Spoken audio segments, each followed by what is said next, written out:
Allah is watching day and night. You cannot run away from Allah. And Allah is the highest, the creator, the maker, the cherisher, the sustainer, the provider, the protector. Whatever you want on earth, He is the owner of it. You got to go through Him. It is Him who will give it to you.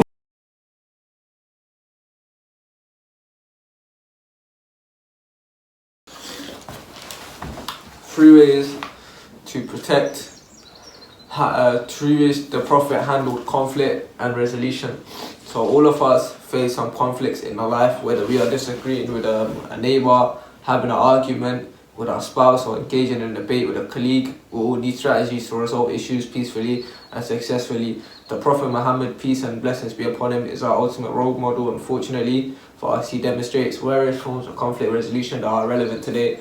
Number one is create a win-win situation. So that is the best way to resolve a dispute peacefully is by letting both sides win at least some concessions. The Prophet showed us that a sincere Muslim would not seek to disgrace or oppress with an opponent, even when he is victorious. So there's that. With the honest of Makkah, we see how the Prophet created a win-win situation when he and the Muslim army conquered the sea.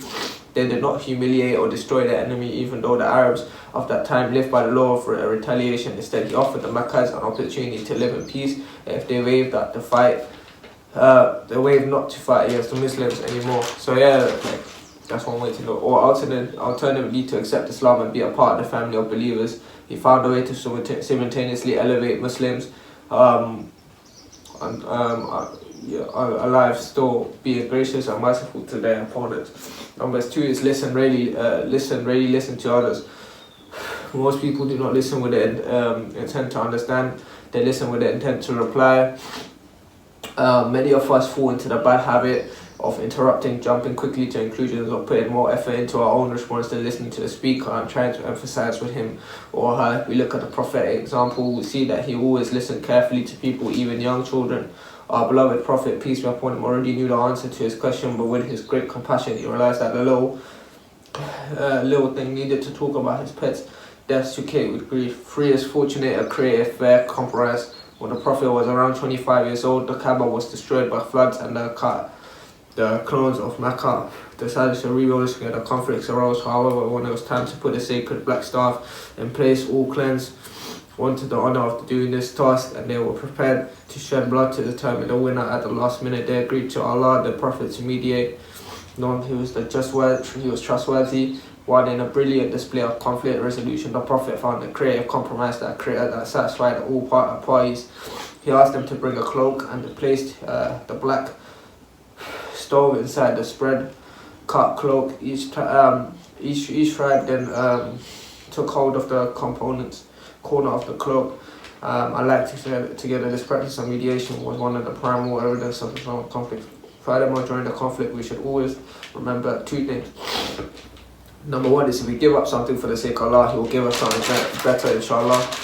And number two is Allah promises that justice will always be served, even if it's delayed. He will never allow anyone to be permanently wrong in this or the next. The reward will be set straight, inshallah. So yeah.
put your head on her shoulder and she comforts you will be the one. And you know what sucks too?